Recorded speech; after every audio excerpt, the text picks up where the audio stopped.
Hello दोस्तों, स्वागत है आपका हमारे चैनल पर। यदि आप हमारे चैनल से जुड़े रहना चाहते हैं तो आप हमें सब्सक्राइब कीजिए, शेयर कीजिए और लाइक कीजिए।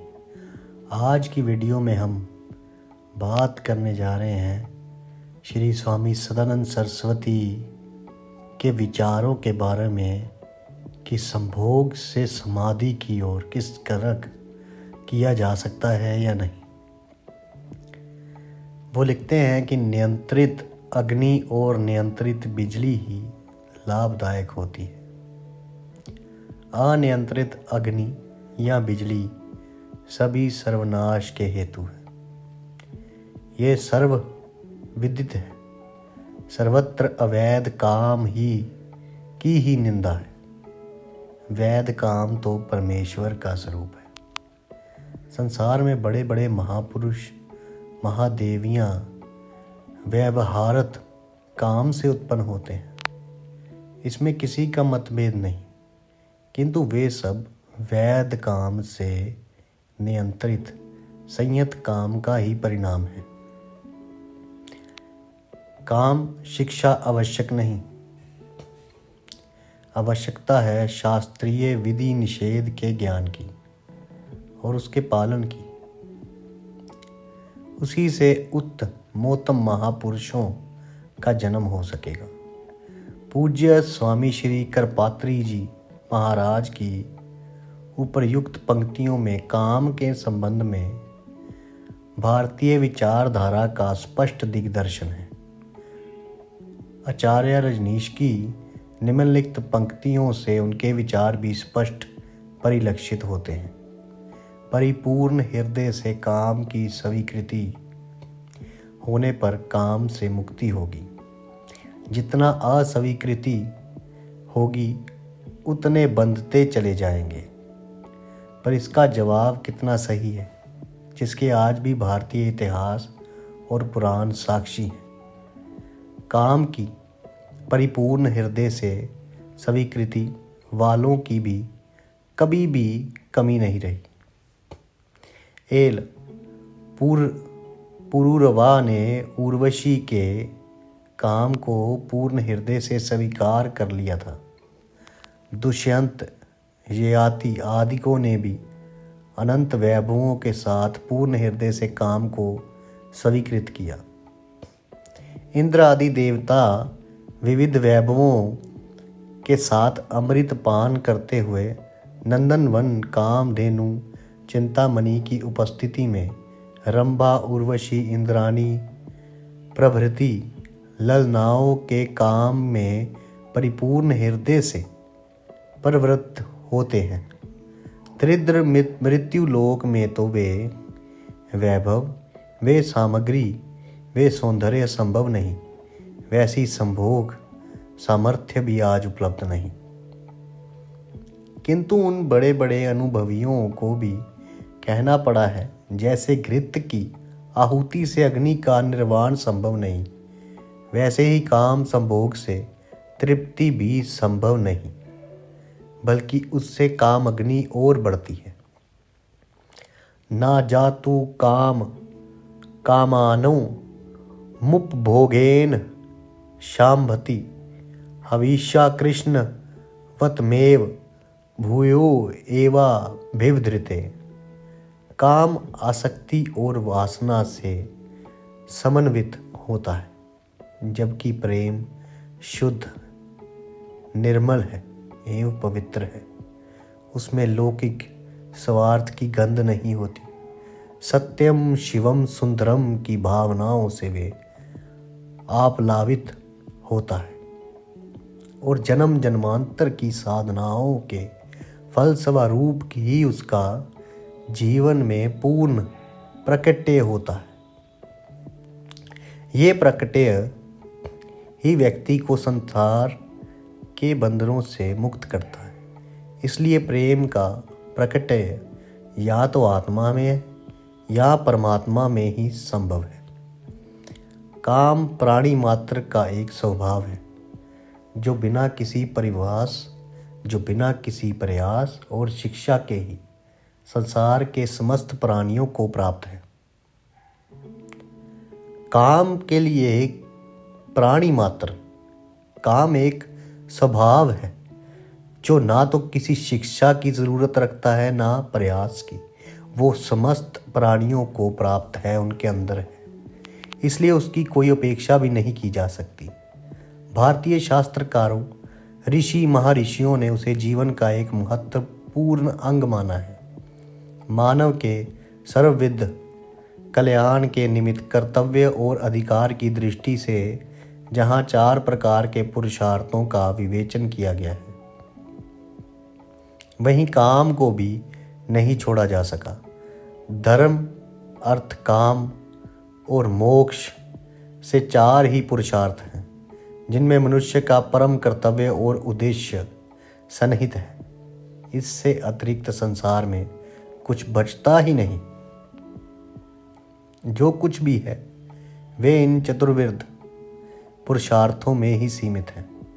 फिर साधु संतों, ऋषियों, महर्षियों एवं शास्त्रकारों ने काम की निंदा की, काम को गालियां दी और इसे दूषित बताया। ये कहाँ तक सही है? कांचन, कामनी, यश, वैभव तथा धन संपत्ति, संसार की लौकिक उपलब्धियां काम ही तो हैं जिनका महत्व हमारे जीवन में स्पष्ट है। फिर इनकी बुराई या निंदा का प्रश्न ही कैसे उठ सकता है? पर हाँ, इतना अवश्य है कि भारतीय मनीषी और शास्त्रकार एक अनियंत्रित समाज का सृजन करने में रुचि नहीं रखते।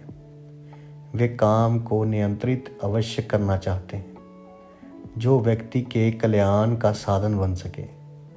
प्रस्तुत अनंत श्री स्वामी करपात्री जी की ये पंक्तियाँ इसे और भी स्पष्ट कर सकेंगी। काम और सेक्स को जानने या समझने की मनाही कहीं भी शास्त्रों में नहीं है। काम ही क्या, एक नगण्य तृण का भी विचार करना और उसके तत्व को समझना परमात्म ज्ञान में उपयोगी है। किंतु ज्ञान और समझदारी की ऊंची बातें करके भी स्त्री पुरुष के बीच की दीवार मिटाना, सबको नंगा रहकर परस्पर व्यवहार की शिक्षा देना कभी लाभदायक नहीं हो सकता। इससे ज्ञान थोड़ा होगा, अज्ञान ज़्यादा बढ़ेगा। मनुष्य का जन्म काम से होता है, ये सभी लोग जानते हैं। इतना ही क्यों, काम्यर्थ के अनुसार परमेश्वर भी काम से ही प्रपन्न का निर्माण करता है। ऋषि मुनि काम का निषेध नहीं करते, इसे नियंत्रित करके इससे शक्ति प्राप्त करते हैं। और तो और भारतीय साहित्यकारों ने श्रृंगार और काम की जो गाथाएं यहाँ के साहित्य में भरी है तथा विषय वस्तु के रूप में जो प्राथमिकता इसे प्रदान की है और जिसका एक महान साहित्य के रूप में विश्व के साहित्यकों द्वारा श्रद्धापूर्वक अवलोकन किया जाता रहा है, क्या वे सब भारतीय परंपरा में काम की उपेक्षा का ही परिचायक है? काम तो एक स्वाभाविक स्थिति है जिसकी ओर व्यक्ति आपसे आप भरबस खींचा जाता है। इसलिए काम जहाँ एक ओर अलौकिक लक्ष्य या उद्देश्य के रूप में है, वहीं दूसरी ओर ये परमार्थिक साधन भी है। ये मनुष्य जीवन के परम लक्ष्य की प्राप्ति में भी सहायक होता है, पर वे सहयोग एक अनियंत्रित काम द्वारा नहीं हो सकता। यही कारण है कि भारतीय शास्त्रकारों तथा ऋषि मुनियों ने काम को नियंत्रित करने का प्रयास किया और वैध काम को प्रश्रय दिया। इसलिए तंत्रों, साहित्यकों, रसशास्त्रियों, कृष्ण भक्त, श्री जयदेव, सूर, हित, हरिवंश आदिकों ने तथा महर्षि वत्स्य यन आदि ने लौकिक परलौकिक अभ्युदय एवं निश्रेयस के हेतुभूत उस वैध काम का वर्णन किया है। और ये वर्णयतिया ऋषि, महर्षि तथा बाल ब्रह्मचारी थे। स्वयं वात्स्यायन बाल ब्रह्मचारी थे, जिसका वर्णन अत्यंत मनोवैज्ञानिक है। और तो क्या, संयमित काम को तो परमेश्वर का स्वरूप ही माना गया है। स्वयं भगवान श्री कृष्ण ने श्रीमद् भगवत गीता में कहा है, धर्मावृद्धो भूतेषु काम ओ असीम भर्तर्षभ। पर इसका तात्पर्य ये नहीं कि मनुष्य को ये कहा जाए कि वे अधिक से अधिक नंगा रहे और समाज के सभी नियंत्रण, संयम और बंधनों को तोड़कर खुले दिल से अनियंत्रित काम सेवन करे। इसी से उसकी समाधि लग सकेगी और उसे प्रेम जैसी अमूल्य वस्तु प्राप्त होगी। यदि ऐसा होता तो पशु पक्षी तो सभी नंगे रहते ही हैं, फिर उन्हें इस कार्य में जल्दी सफलता प्राप्त होती, पर ऐसा होता नहीं। पशुओं में भी काम उत्तेजना होती ही है। वस्तुत काम तो प्रेम का विकृत रूप है। आत्म प्रेम, ईश्वर प्रेम, गुरु प्रेम, माता पिता का प्रेम, भाई बहन का प्रेम तथा राष्ट्र प्रेम आदि प्रेम की काम से तुलना नहीं की जा सकती। अत्यंत कामुक प्राणी की भी मात्र दर्शन से कामवृत्ति कुंठित हो जाती है, अर्थात माता के समक्ष उसकी काम भावना नहीं रहती। स्वामी जी के शब्दों में प्रेम नित्य वस्तु है। वे आत्मा का स्वरूप ही है। जैसे चिद्रूपता, आनंद रूपता आत्मा का स्वरूप है, वैसे ही प्रेमा सप्तता, प्रेम रूपता भी आत्मा की स्वाभाविक स्थिति है। अविद्या का व्यवधान मिट जाने पर वे सूर्य के समान चमक उठता है और वही सत्व प्रधान आत्मा परमात्मा गुरु तथा माता पिता आदि के संबंध से परम पवित्र हो जाता है। अंत निष्कर्ष ये है कि भारतीय परंपरा में ऋषि मुनियों ने काम की उपेक्षा नहीं की, बल्कि इसे नियंत्रित करने का प्रयास किया, जिससे विवेकशील मानव इसका सदुपयोग कर सके और काम को भी अपने आत्यंतिक कल्याण और लाभ में सहायक बना सके। हम आचार्य रजनीश के भी आभारी हैं, जिन्होंने अपने विचारों को जनता जनार्दन के समक्ष रखा, जिससे उत्प्रेरित होकर ही धर्म सम्राट करपात्री जी महाराज ने काम और संभोग जैसी भौतिक विषयों पर परंपरागत भारतीय सिद्धांतों का प्रतिपादन किया तथा रहस्यपूर्ण तथ्यों को तर्क और युक्तियों की भीति पर आधारित कर जनता जनार्दन की सेवा में अर्पित किया, जिससे मानव भ्रमित ना होकर अपने कल्याण का सही मार्ग प्राप्त कर सके। वेद शास्त्रों की दृष्टि से काम सर्वथा निंदनीय नहीं। वहाँ तो उसे धर्म, अर्थ, काम और मोक्ष इन चतुर्विध पुरुषार्थों में एक पुरुषार्थ माना गया है, जिसका प्रतिपादन अगणित श्रुतियों द्वारा किया गया है। चतुर्विध पुरुषार्थों के अभाव में मनुष्य जीवन की पूर्णता ही नहीं होती, वे अधूरा रह जाता है। स्वयं भगवान धर्म से अविरुद्ध काम को अपना स्वरूप बतलाते हैं। धर्मा विरुद्धो लोकेशु कामो असीम भर्तर्षभ, गीता में लिखा है ये श्लोक। शास्त्रकारों से निर्विशेष रस के अनुभव करने से पूर्व सविशेष रस का अनुभव करना आवश्यक समझा गया है। इसलिए साहित्य शास्त्र के माध्यम से श्रृंगार, वीर, करुण, हास्य आदि 9 प्रकार के रसों का वर्णन किया गया है। इनमें श्रृंगार को ही प्रधानता दी गई है, जो स्त्री पुरुष रूप नायिका नायक के परस्पर संबंध से ही व्यक्त होता है, किंतु स्त्री पुरुष संबंध जन्य वे रस निष्पत भी सर्व कारण परमानंद रूप परमेश्वर मूलक ही है।